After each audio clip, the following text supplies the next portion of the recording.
Namaste. We have something special for our friends in Delhi, a chance to experience timeless wisdom at your doorstep. From 18th to 21st September, Jayaji will be at Kamani Auditorium for talks on Bhagavad Gita Chapter 2. Be there and discover the wisdom to win. Make sure you mark your calendars. Click the link in the description box below for details. Now, let's continue with chapter 4 of the Bhagavad Gita.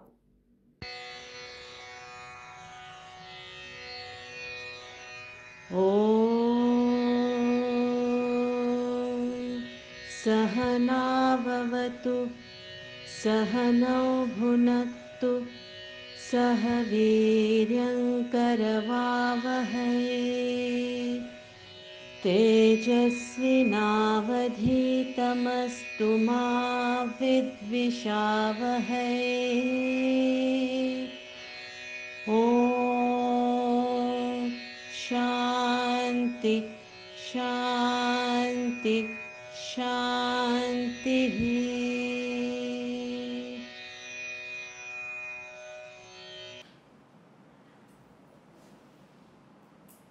Questions? In the last class, we were discussing about intuition. So, intellect will develop to catch those intuitions. Slok number 8.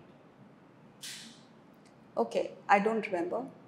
But intuition is nothing but the result of intellect being used continuously in that particular field.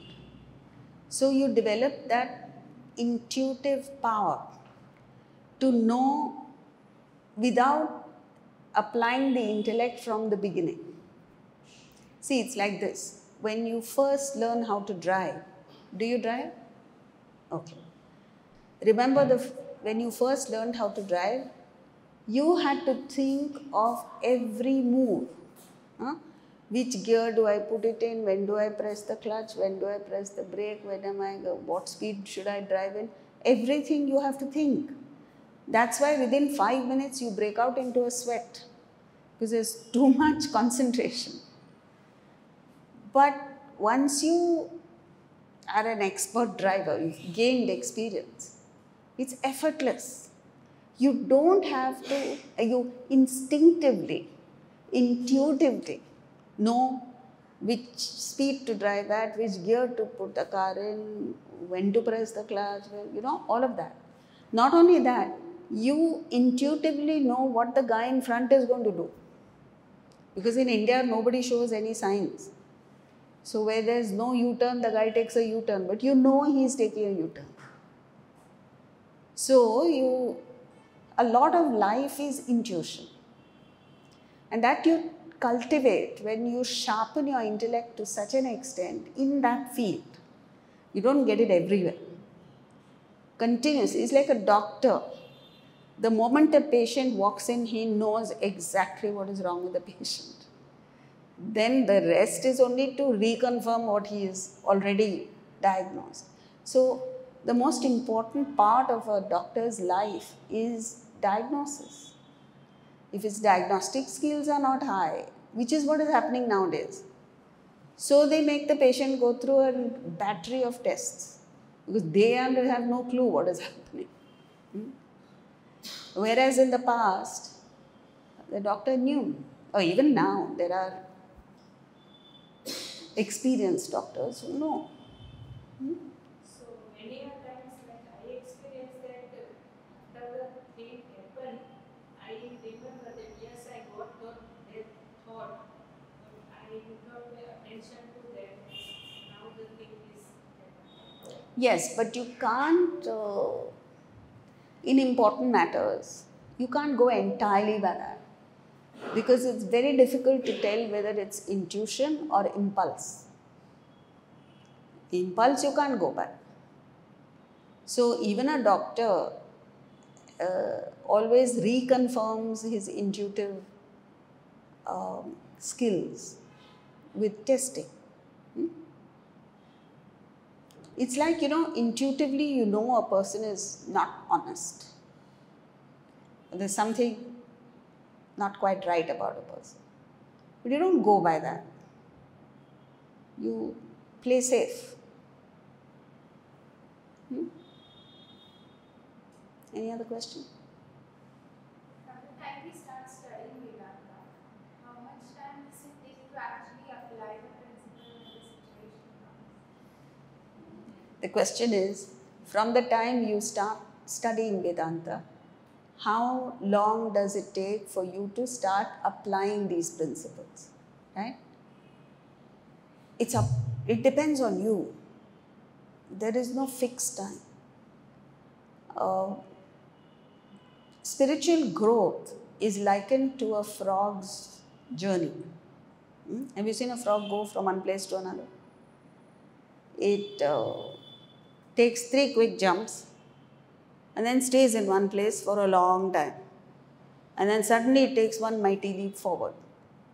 So our growth is like that.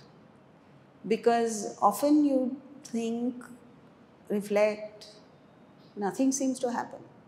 And then suddenly there is this dramatic move forward. Or you take little steps at a time. But see, don't worry about the result. This is exactly what you should not do.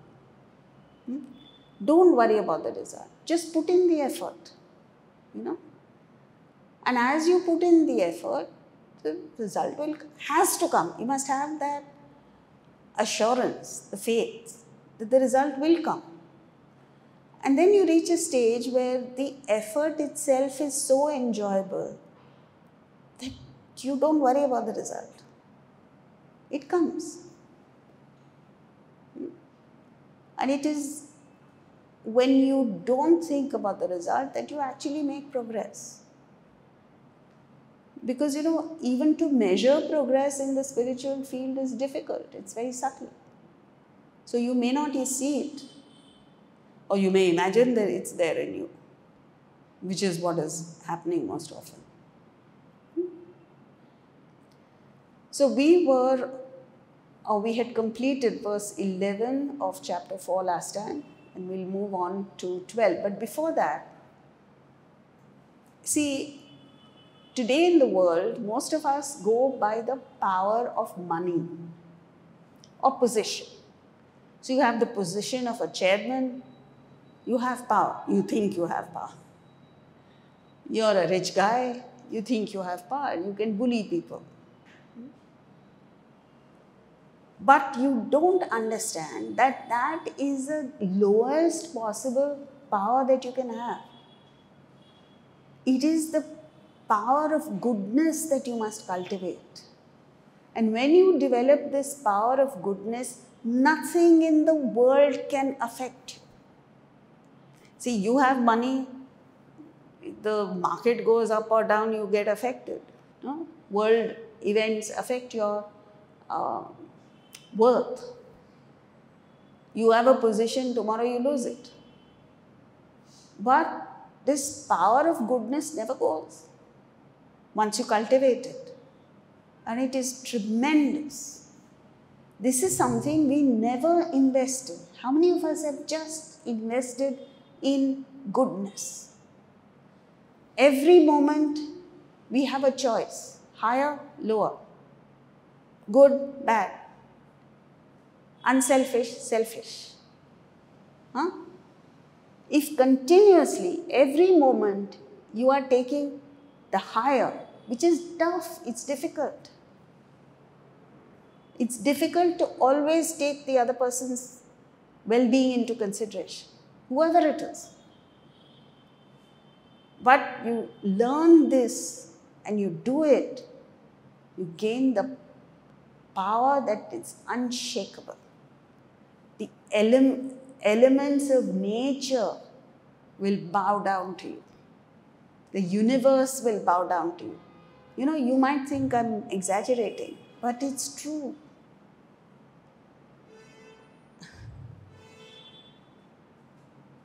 There is a guy, and we just went to Ahmedabad for a talk.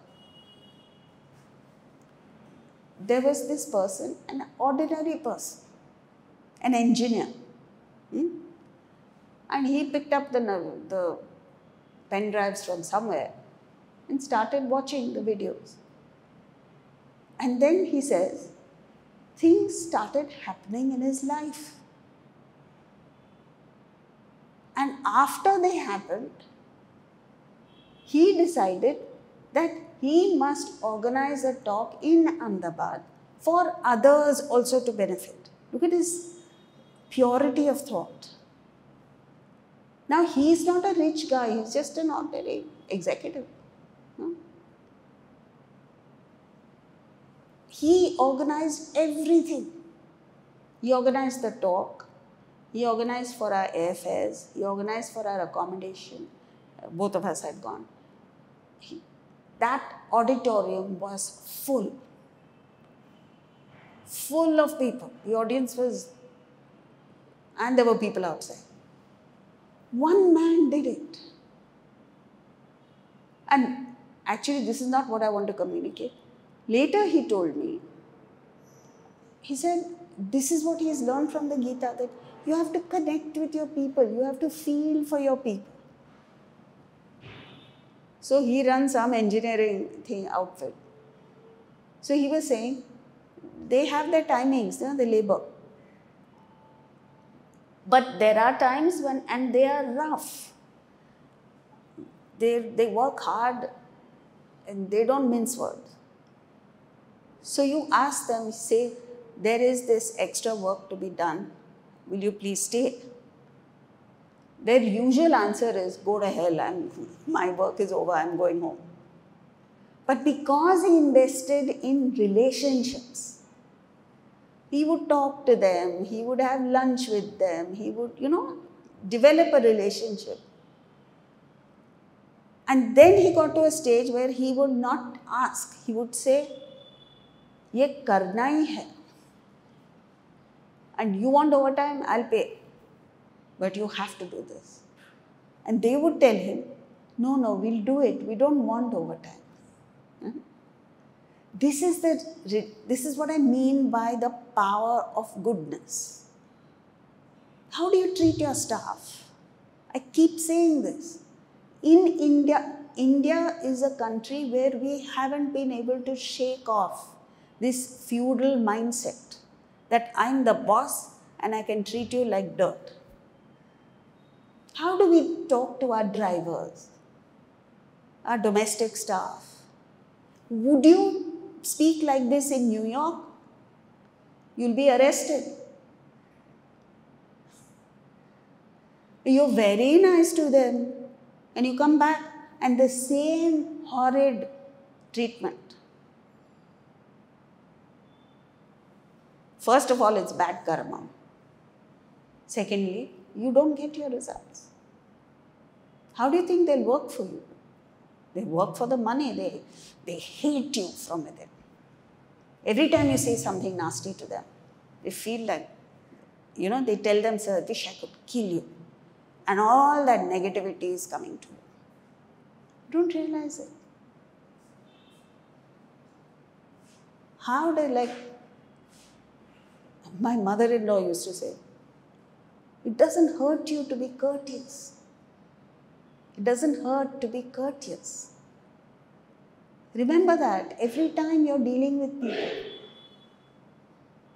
the same thing can be put in a better way. And we are all guilty of it, including me, because we're brought up like that.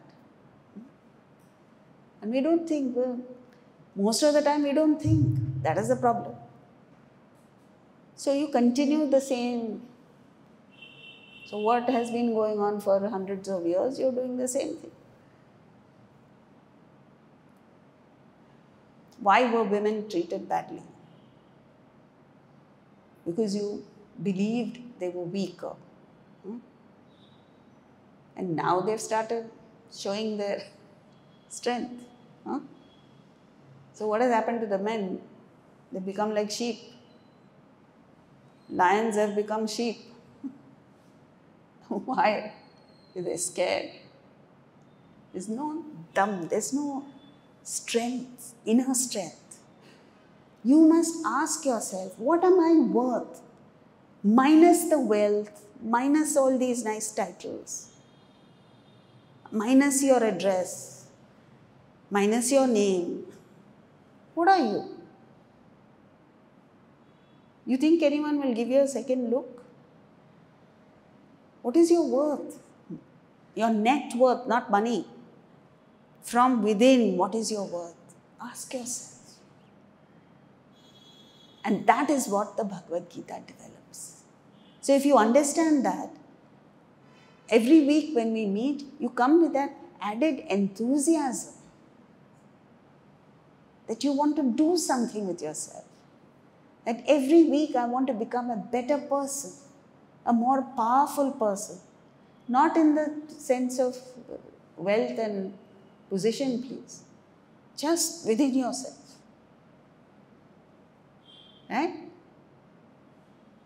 So, we move with verse 12. काङ्क्षन्तः कर्मणां सिद्धिं यजन्त इह देवताः क्षिप्रं हि मानुषे लोके सिद्धिर्भवति कर्मजा. Those longing for success in action, here, worship the devas, gods for success. Success comes soon from action in the human world.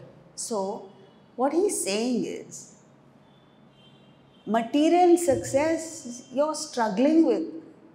According to Vedanta, it is effortless. Aram se you will get it. Through what? Work. Devataha means, he says, those who worship the devas. Devas, gods, the word God in plural means material goals. Higher than you, yes, but they're material, worldly. So these goals were divinized as gods for the simple reason that, the law is as you think, so you become. So it's not what you do that matters, it's what you think that matters. So what they did very intelligently was, instead of asking you to pull your mind away from the world and fix it in God, they said, wherever your mind goes, we will plant a God. So your mind went to wealth. Who's there? Lakshmi. To knowledge, Saraswati. To strength, Hanuman. And so on and so forth. So you can't escape the thought of divinity even through your worldly activities. And that's brilliant. That really worked. You want to know how it works? Diwali, Lakshmi Puja day, you go to Bombay Stock Exchange. What happens there? Everybody drops their money and other things and do Lakshmi Puja. Why? Because they believe that worshipping Lakshmi will give them prosperity. So anyway, Lakshmi, Saraswati, Hanuman, who else? So on and so forth. Now what happens is, in the spiritual path, at the highest level, single pointed meditation on one thought to the exclusion of all other thoughts is meditation. Where does that get you? To realization, the ultimate goal. But in the world, the same principle works. Continuous, constant thought on your goal, whatever that goal is, gives you success. See what's happened with Muhammad Siraj. What a guy.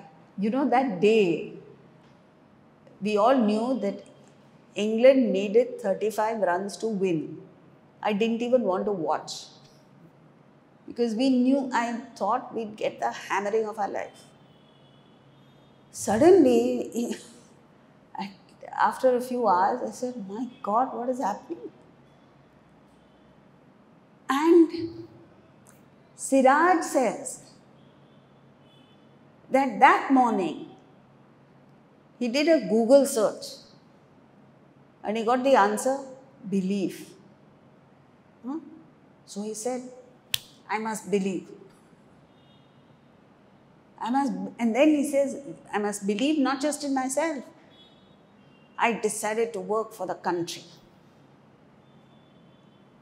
And a miracle came about.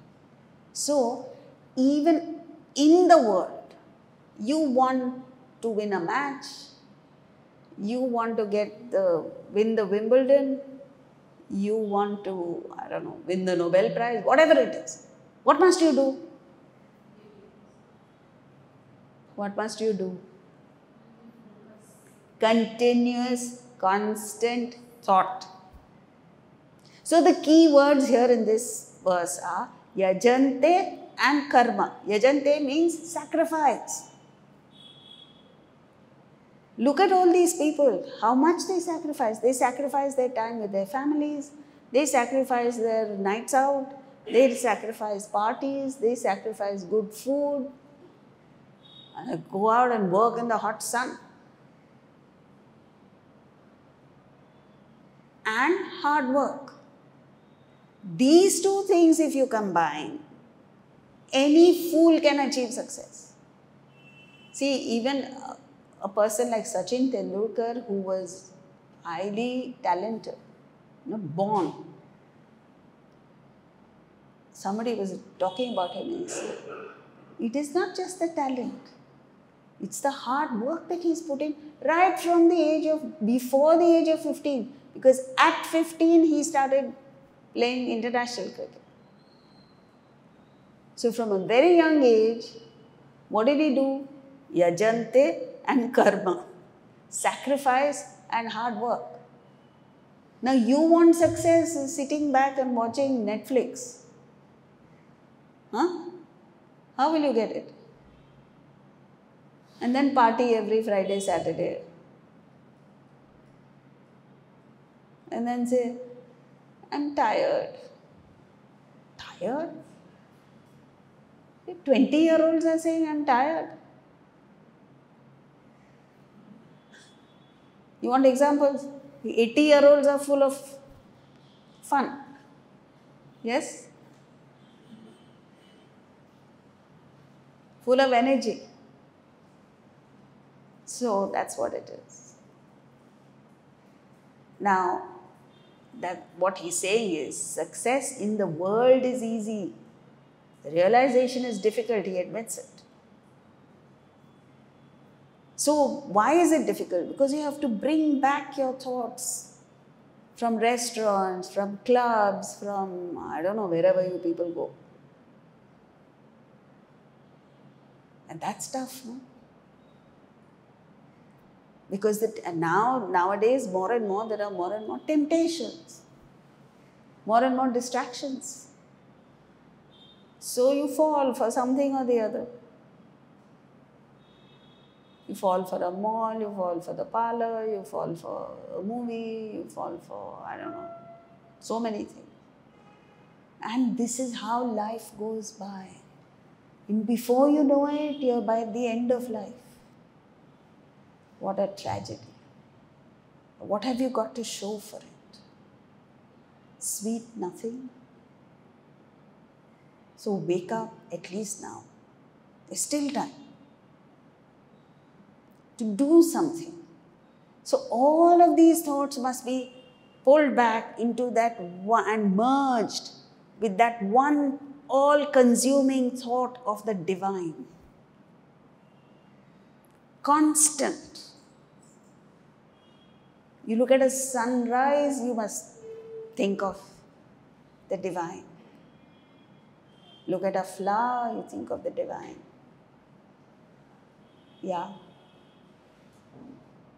Now, all this philosophy, when it comes to the practical working, you put in the hard work, you get the success, everything goes fine in one direction. How does one then convert that to the divine? Real success, yes, I understand. I know how it works. But to focus is always on the work which you're doing, not on the work also. But how you then just focus it back to the divine, that's not my question. See, number one, you must think within yourself before you're at work and get your priorities straight. Now your priority is money, so then where is the question? You will think only of that. Even when you are in a temple or you go on pilgrimage, you will be thinking of your business. So it's the ulta that's happening with us now. Because you have so much value for material things, so much of, so many desires for worldly things, your thought doesn't go to the divine. I've been working in the past 2 months, looking at 16 hours a day for the goal. And then the focus is completely on that. How do you then know? You are attached to it. Because you are attached to it. And you seem to be content there. I'm not talking about you individually, all of us. You're content there. Huh? So we all have something or the other. One person plays cards, another person is business, third person gambles, fourth person drinks. This is all that's happening. And you seem to be content there. If not, and if you're searching for something higher, then your thought will go. Irrespective of what you're doing, your thought will be on the higher. No? Because you see, when success comes your way, it is very easy to forget that it's temporary, it's going to go. You should see what's happened when Steve Jobs died at the age of what, 56? Huh? All his billions, of what use was it when he was on his deathbed? And for that he worked, like you said, 16 hours a day, 18 hours a day. And all of us are doing the same thing.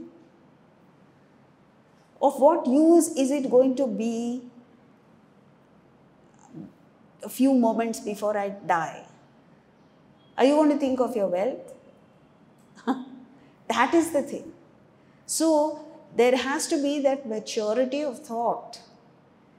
Like that example we give of a king every 5 years. You are like that king in the first 2 years. You are having a good time. It's when towards the end, when you're thinking of what will happen to me when I'm ferried across. That is an immature person. The mature person is the one who right from day one understands his kingship is temporary. Then he thinks of alternatives, like he did. He transferred his assets to the other shore. Start transferring your assets.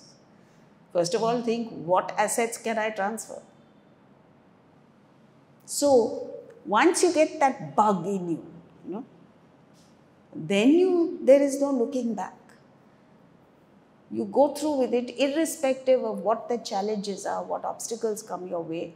You go through with it because you know that is the only thing worth pursuing. So, okay, never mind that. At least be consistent in your spiritual path. You can't say, I'm working 16 hours a day, so once a week I will not come to class. Then that means your commitment is not there. No? Because you must understand, there are people who do it. I will tell you, unfortunately I can't give you names, of a person who has taken the video of the Bhagavad Gita and in about 2 weeks, completed 6 chapters. And every time he has a question, he messages me, even if it's the middle of the night. This is a question. It is so encouraging for me. It's so, I don't know what you call it, inspiring to see a person. And he is one of the busiest persons in the country. So my point to you is, if he can do it, why can't you? Why is he doing it? Because he understands the value. Because it has, the little exposure that he's had has helped him. Like this guy in Ahmedabad. So that much if you're not able to commit yourself to, then stay with the material. Be happy there. That's the point.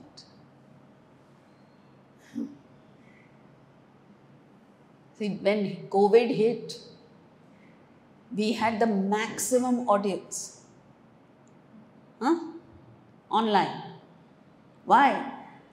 Everyone was afraid, if it hits me, I'm gone. So they wanted to buy insurance. And the moment things went back to normal, chalo yaar, party jayenge. It's immaturity. Okay, COVID has gone, something else might hit you, how do you know? I mean, it will hit sometime or the other. We're all mortal, right? People don't understand because of ignorance. See, it's not just that. The enjoyment in higher things is so much greater. Why do you want to run after material things? You eat an ice cream. For how long are you going to enjoy it? Only until there is contact between the ice cream and your tongue, right? The moment you swallow it, it's gone. Compare that with emotional joys. There is a person I know who sits by himself and listens to old Frank Sinatra songs and sings along, and he's having a jolly good time. You know why? Because it takes him back to his teenage years. Or watches old movies. So what I'm saying is, whereas physical is limited to the present, emotional, you can flash back to the past and enjoy. You can project into the future and enjoy. And so this is the duration and the quality. So often we've said, you just have to take a drive past Marine Drive on a hot afternoon when the hot afternoon sun is beating down. And you see these young couples sitting on Marine Drive. You won't be able to sit for more than 5 minutes. How do they sit there for so many hours? What's the secret? They are in love. Only a person who has been in love will understand it. So once I was driving past with my mother and she said, are they mad sitting in the sun? I said, they're not mad. They're madly in love. That's it. You're experiencing such a superior quality of enjoyment that you completely forget about the heat and all the rest of it. Then you move to intellectual. There's scientists working in their labs and they're focusing on finding a cure for cancer, I don't know what, some lofty goal. And they forget everything. There's a beautiful movie, old movie, black and white movie called No Highway in the Sky. It's about a scientist. The planes are crashing and people are dying, and he is fixated on trying to find out why planes crash. And he's on a flight from London to New York. At that time, he gets the solution. And then he realizes the aircraft they are on is reaching that stage. So he is frantically trying to communicate to people. They think he's mad. There's only one lady, an heiress, flying first class. There's something about him that attracts her. His genuineness, his sincerity, his purity. He doesn't understand. She doesn't understand. She's not a scientist. but something about him attracts her. So she uses her influence to get them to at least listen to him. So that is intellectual. And then she goes to his house, simple house, and she finds a stack of checks, his paychecks, which he hasn't even deposited in the bank. So she says, what is this? 6 months paychecks. Can you imagine a guy working for 6 months without salary? Indifferent to it. Amazing. I don't know if you've met people like that. I've watched this movie, Formula One. In that he keeps saying, it's not about money. And they ask him, then what is it about? He doesn't articulate, he's quiet. Because how can you communicate? When you are inspired with something higher, how can you communicate that to dumb people? It's not possible. Because they are all running around for money. He only says, it's not about money. So, anyone who has reached a certain level of excellence has got there. And we have it in our culture. It runs through our veins. We still don't get it. Hopefully it's temporary. Because for centuries we've lived a life of deprivation and rationing and scarcity. So that mindset is there of wanting to grab. Hopefully it will go, but it won't go by itself. You have to put in effort. And now the Westerners are teaching us our own philosophy. So, this is it, friends. You got to just keep thinking, what is this giving me? And for money, you are fighting against your own brothers and sisters, your own parents. How can you fight your own parents in law, in a court of law? Every day I'm hearing stories. Just because your parent is useless at this point. Post-retirement is not worth anything. So you just abandon them or treat them badly. That determines your character. And character doesn't come in one day. It is developed over years. That's why I keep telling people, you want your children to have values? Look at the conversation at home. What are you talking? Are you fighting with your wife all the time? Are you talking money all the time? What is it that you're feeding your kids with? And feeding your own mind.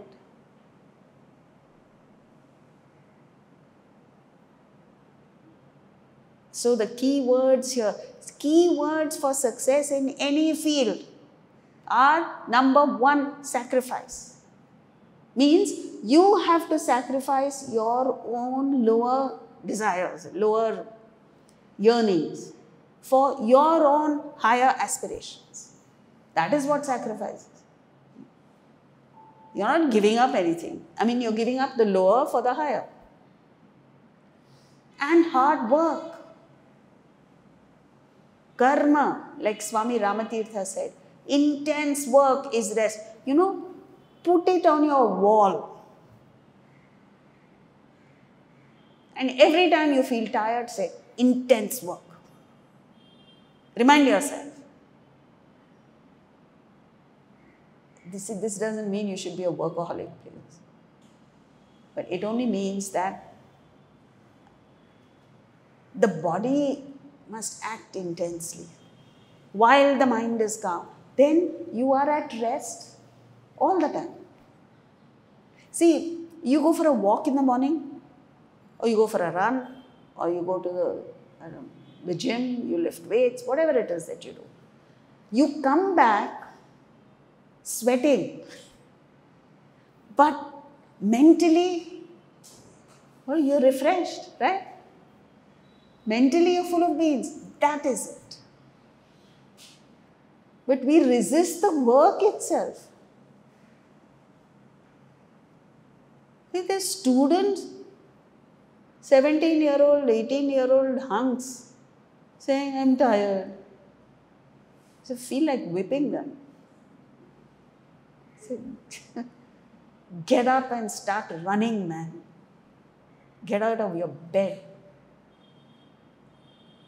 Because the more you live a life of leisure and luxury, it ruins you. Look at our forefathers.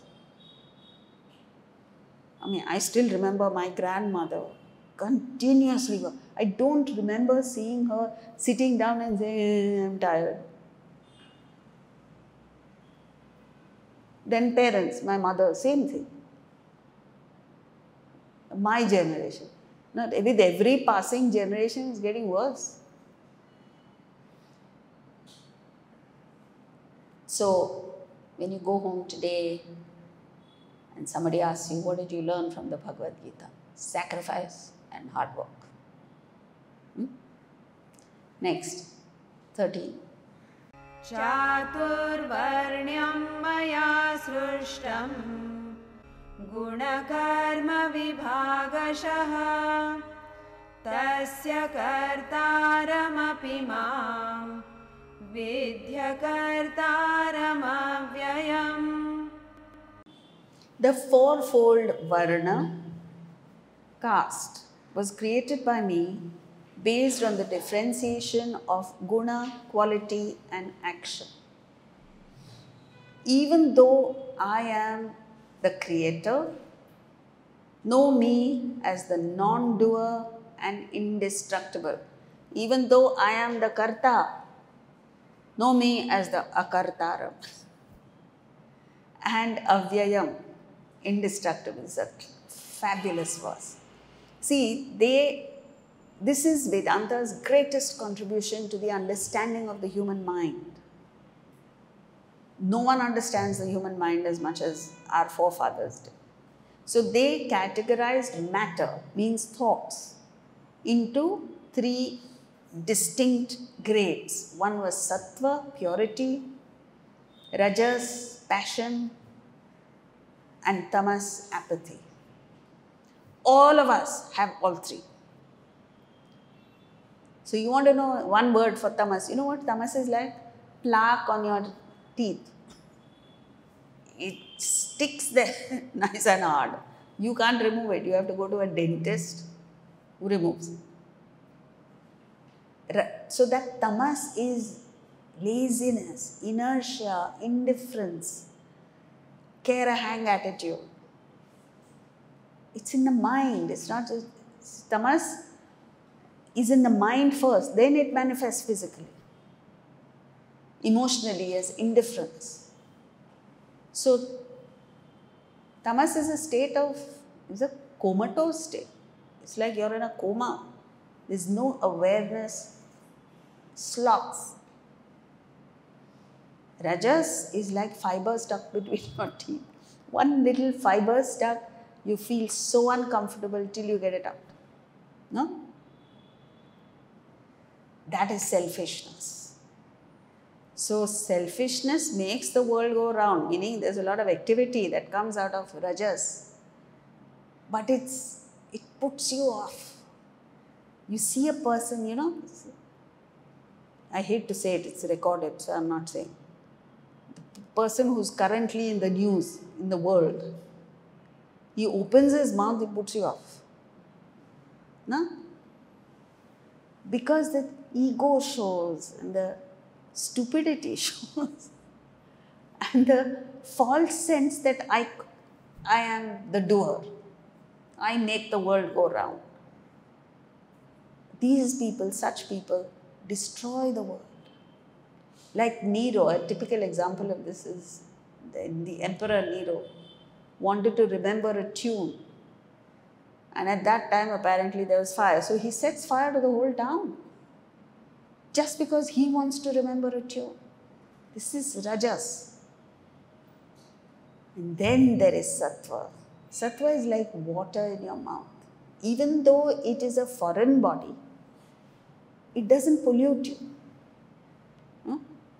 Sattva is like that.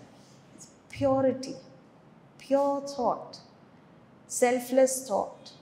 So that selfless thought translates into immense love, universal love, and then manifests as action that benefits the world not only in the present but for generations to come.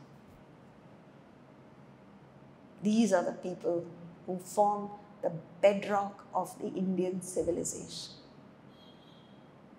which has lasted thousands of years, and it was considered imperishable, but they had not bargained for people like us, who seem to be hell-bent on destroying our own culture.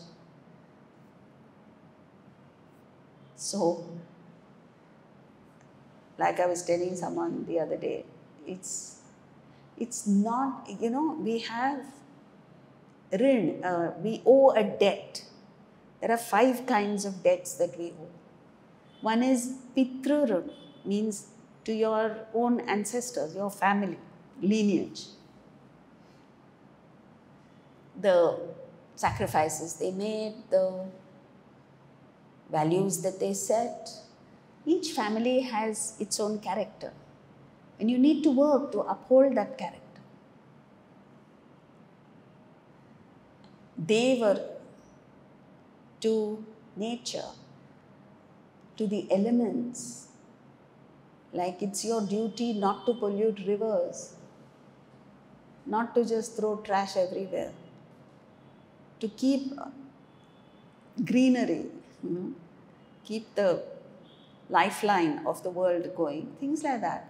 And in ancient India, they have immense respect for vegetation, for greenery, for the environment. There is a saying in the Vedas that cutting a tree is equivalent to killing 3 Brahmins.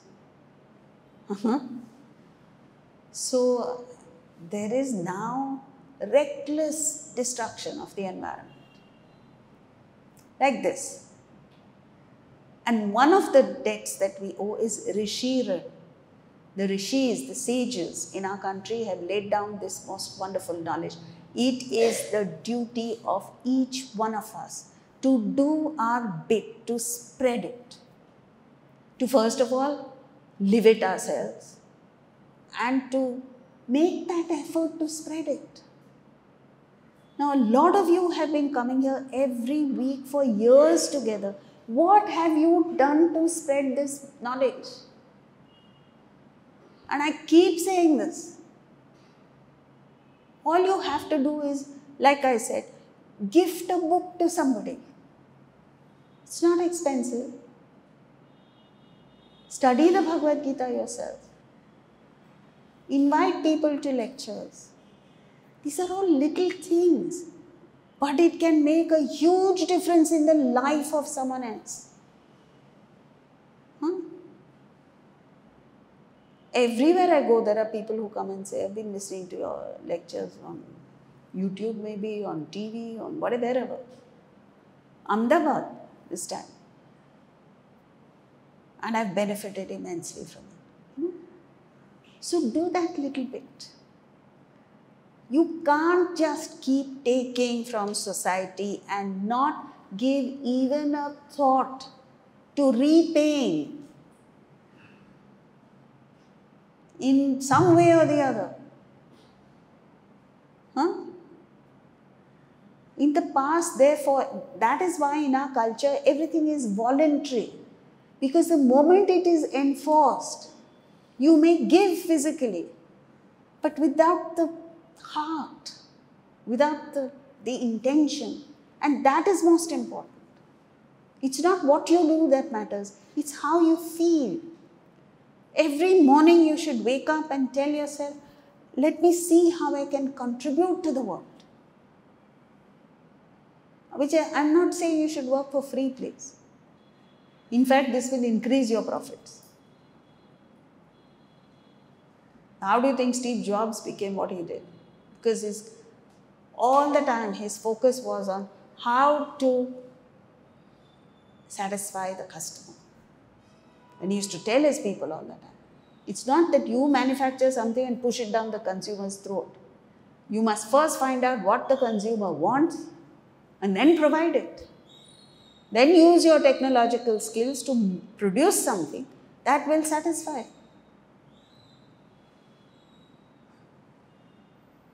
And then what you do with that worshipful attitude will come out magnificent. Without a mistake, without an error. Perfect. The stunning effect it will have on people. And now there is no attitude on it. You look around. Like there is one teacher who teaches math. So you don't have to be extraordinary. Just an ordinary teacher. But his students adore him. And they say, I hated math till I met him. Till I started learning from him. And now I love math. Because I love him, I want to do well in math. You know, this is the thing. How does that math teacher manage to get these children to feel that way about him and about math is amazing. He is my guru. That is how you should work. Whatever you do, you should do it such that everybody is stunned. How do you do that? It could be cooking a meal. You know, this Maharaj who comes to your home. How does he cook? Every dish perfect. Every day. No, not all. Some are like that. That is sattva, friends. And all of us have that sattvic element in us, content in us.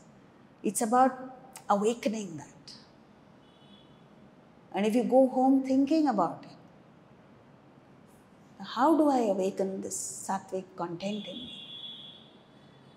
Even if you do it to 5%, you'll go places. If the whole country does it, or I forget whole country, these few people that I hear, if we do it, we'll teach them that we are not a dead economy. We're not a dead culture. We're very much alive, thriving.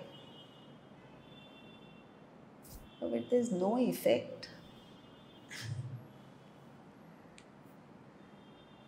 And that's what somebody said.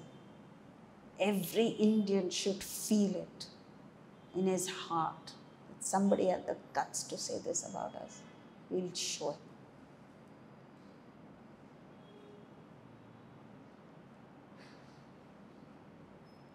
So, the Varnas means based on these 3 gunas, they categorized human beings into 4 grades. Now, this has been horribly misunderstood because it was misused. So, the Brahmanas were predominantly sattvic in nature. And first of all, this was not closed compartments. It was a very fluid system. In other words, the son of a Brahmana could have been a Shudra. It depends on your inner composition. So you see, even now, these exist. There are people who find satisfaction in just teaching, whether it is a university or this math teacher that I spoke of, or person who teaches art in school, it could be anybody. They find fulfillment in just doing that, or musicians or artists. Money doesn't make them tick. Or that driver, Formula 1 driver, who says, it's not about money. These people rise above that because they have that purity. And they have experienced what it is to be completely dedicated to a higher goal. Then comes Kshatriyas, straightforward, predominantly Rajasic. So they are the fighters, the administrators, the active people. But they have still a little bit of sattva. So they are righteous.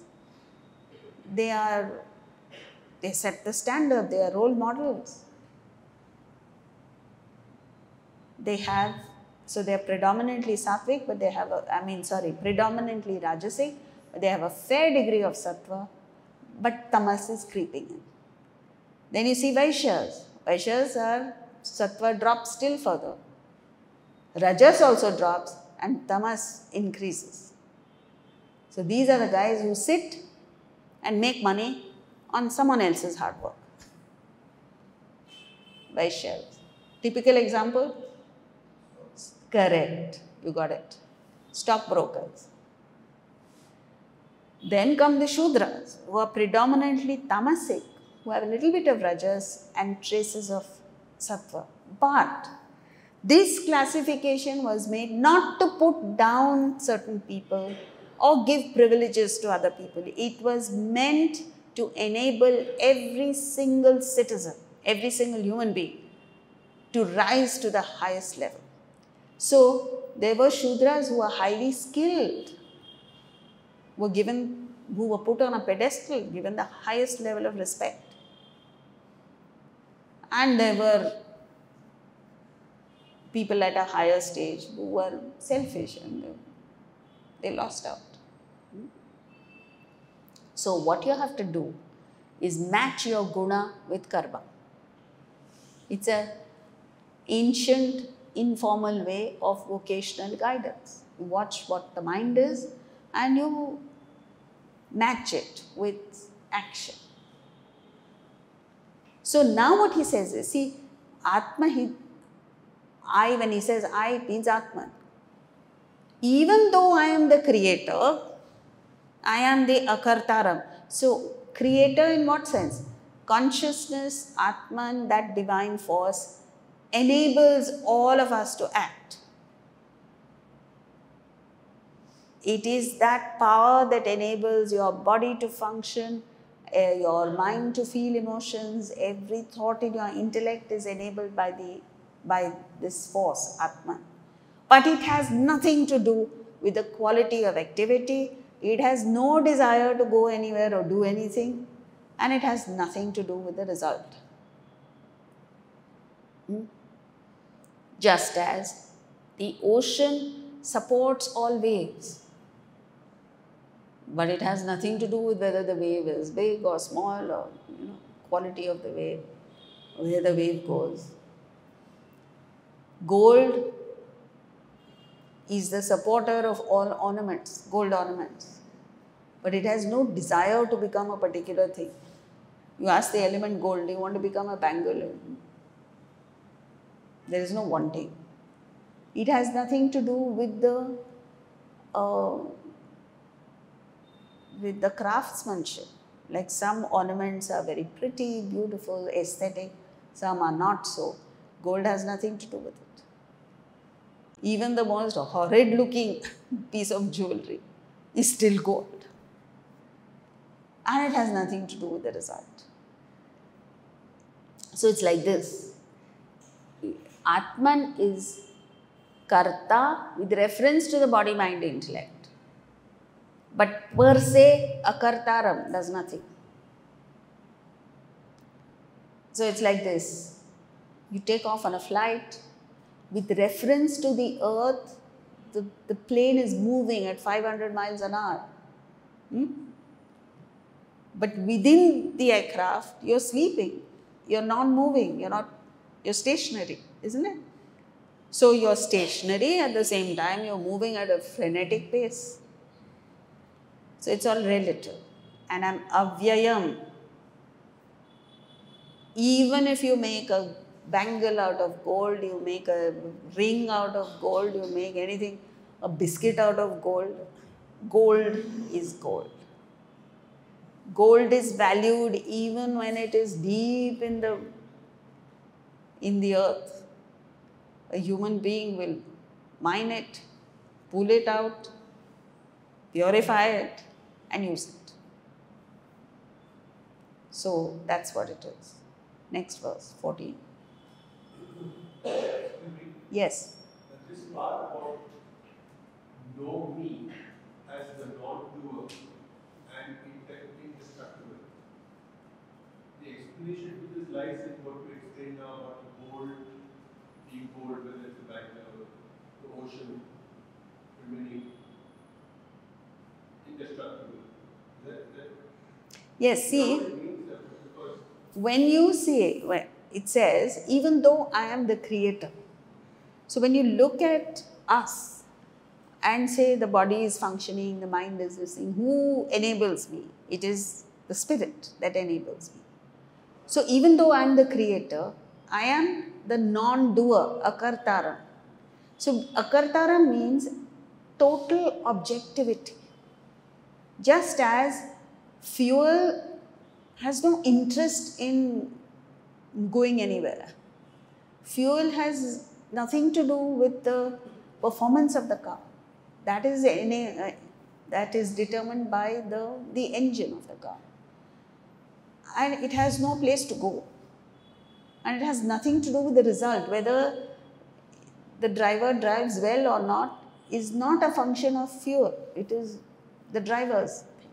So, fuel is objective with reference to its own manifestations. Similarly, Atman is 100% object. We are 100% involved. So, how do we get from where we are to where Atman is? Become more and more object. So, when he says, know me, understand that Atman has nothing to do with any of this. So, you should also be like that, is the message. Clear? Okay. न मां कर्माणि लिम्पन्ति न मे कर्मफले स्पृहा इति मां योऽभिजानाति कर्मभिर्न स बध्यते. This portion is amazing. You know, there is so much depth in it. You can learn so much in just one verse. And you keep reflecting over it in your mind, your hair will stand on it. This is the end of the day, so you're a little tired. But first thing in the morning, you say, actions do not smear me, nor do I thirst for the fruit of action. One who knows me thus is not fettered by action. You know, this is an explanation of the previous verse. So, take the example of a person who goes to sleep, dreams a particular dream. Like say, we were talking about the Nobel Prize. So you dream that, not Nobel Prize, you've got the Bharat Ratna. And you go there and I believe they have to practice how they go to the president and accept the Bharat Ratna and all the rest of it. And you do all that. And there is so much excitement because you're the only member of the family, you're the only member of your community who's got any award, never mind Bharat Ratna. And Bharat Ratna is not something that is common. So you're so excited and then your name is called out and you get up and you're walking towards the president. And you're so excited that you trip over something and you fall down. When you fall down, what happens? You wake up. Now, you have to stretch your imagination. Having woken up, suppose you had a passport to re-enter the dream at precisely the same spot. So, you fall and you get up. Where? Where? in the dream. Huh? But with one difference. You now have knowledge of the waking state, which means you know this is all unreal. How will you conduct yourself? Actions do not taint me, do not smear me. Right? So, if a journalist who's covering that says, hey, this is a terrible choice of Bharat Ratna, this person has done horrible stuff, people speak badly of you. They speak ill of you. Or somebody says, oh, Bharat Ratna, they celebrate and all that. Does any of that have any impact on you? No, because you know you are the waker and you're an ordinary person. In your lifetime, you're not going to get Bharat Ratna. You know that. So you say, nice dream, it's okay. Actions do not taint me, nor do I thirst for anything. So you don't go there and say, oh, maybe I should be interviewed by New York Times or Washington Post, or I must go around on a world tour. Nothing's, and you're not bound by anything that happens in the dream. What freedom! You see, you just have to think that.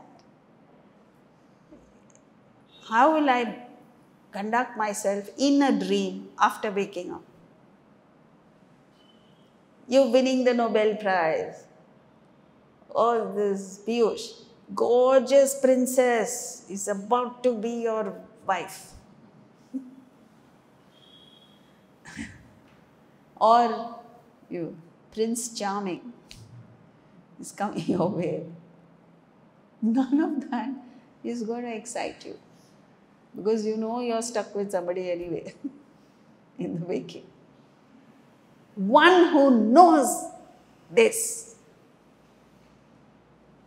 It's in the same way, in the waking, when you know Atman and you re-enter this, you remain unaffected, untainted, not bound by anything.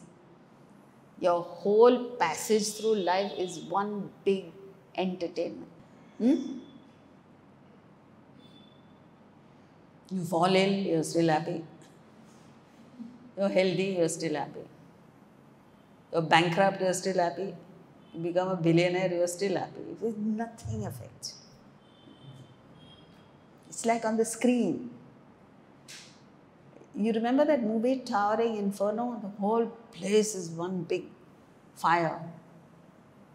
You think the temperature of the screen goes up? Not even by 1 degree. Then there is the Titanic, water, water everywhere. Screen is still dry, untouched. Then there's another movie of snow. Screen is still at the same temperature. Similarly, so this is objectivity. An actor, in one movie he plays the role of an alcoholic, in another the besotted lover, third criminal. None of these three impact on him, the actor. In fact, there are actors who haven't touched a drop of alcohol, who play the role of a total alcoholic. I don't know how they do it brilliantly. That's what it is. So, how do you get there is the question. Constantly, see, objectivity is a function of the intellect. So the intellect must constantly pull back. You know, in Julius Caesar, it's a beautiful play where it brings, Shakespeare obviously is presenting this objectivity. So Julius Caesar is assassinated by Brutus, his dear friend. And all of them who kill him are his friends. And Mark Antony watches this whole thing and says, what is happening? He's heartbroken because he's his dear friend. He loved him dearly. But he pulls himself back and he says, I have a role to play. Caesar's dead anyway, but at least I can go and clear his name. Because Brutus says Caesar was ambitious and that is why I killed him. Which is not the truth. It is because Brutus was ambitious that he killed him. So he goes. So see, this is it. He sets aside his grief. He sets aside his feelings. He sets aside thought of self. And says, let me do what I owe this man. My dear friend.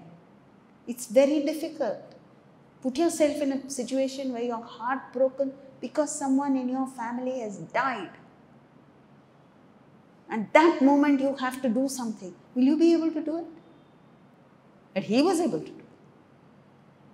So he sets aside all that and just completely focuses on what he has to do. So he goes and asks Brutus permission to speak at Caesar's funeral.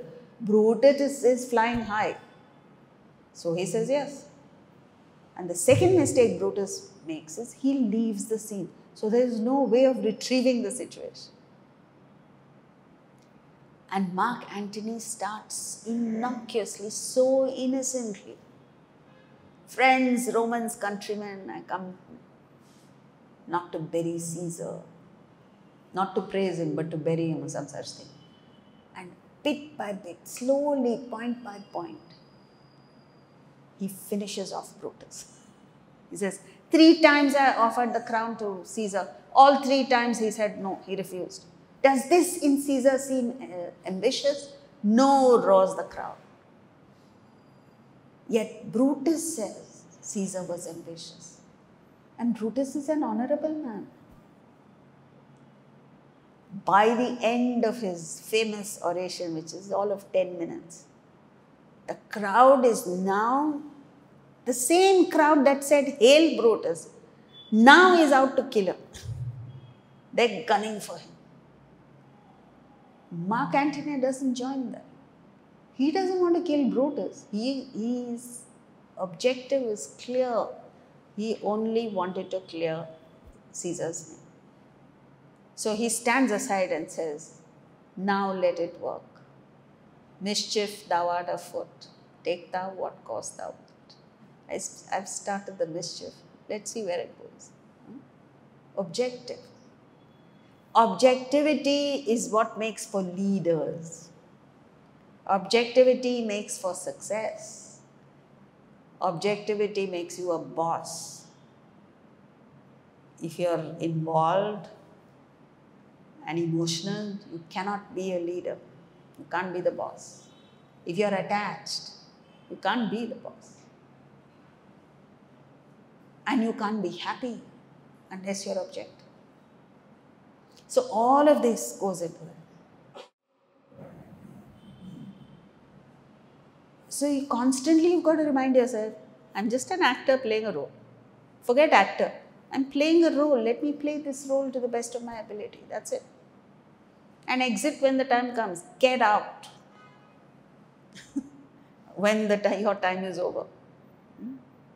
Don't hang in there. Otherwise, we're like children. You know, children playing a role in some school play. They come on stage and they're looking for their parents. They forget their role. They forget what they have to say. They forget that they have to exit the stage. And the teacher has to come and escort the child out. We are like that. Not ready to leave our kursi. So it's like, the world is like a powerful magnet. If you bring a piece of iron to a horseshoe magnet, it's affected by it, right? Take it away, bring a piece of wood, unaffected. However many times you bring wood to a magnet, no effect. Now do something interesting. Tie the iron and the wooden pieces together and bring the combination to the magnet. It attracts. It is affected. But even as the combination is affected, the wooden piece in that combination is still intact, perfect, unaffected. That is you and me. We are a combination of matter and spirit. The world is a powerful magnet that attracts what? The matter layers in us. The world doesn't have the power to affect spirit. But because we have unintelligently, foolishly, stupidly identified wholly, completely with body, mind and intellect. When the world affects the body, mind and intellect, we get affected. Right? So you say, I have fever.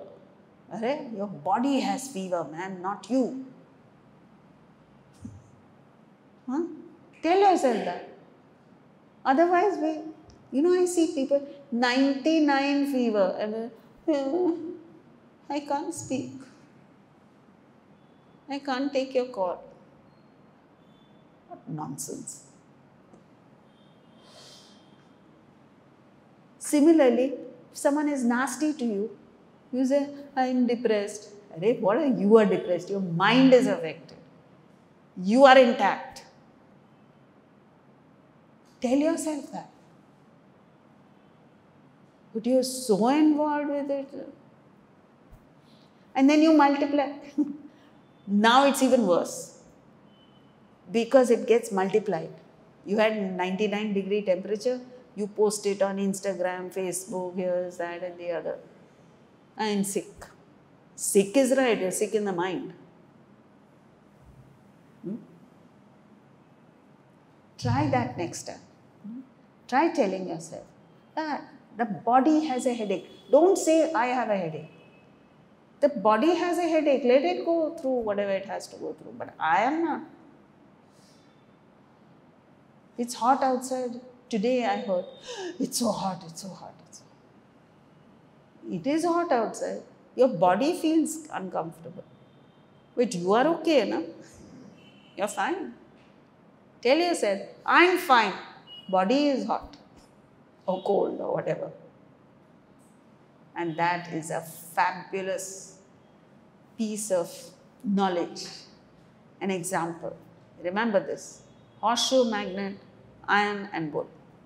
You are like the wooden piece. You are not wood. Don't say that. Unaffected. The world does not have the power to affect me. Say that over and over again. Because as you think, so you become. Thank you.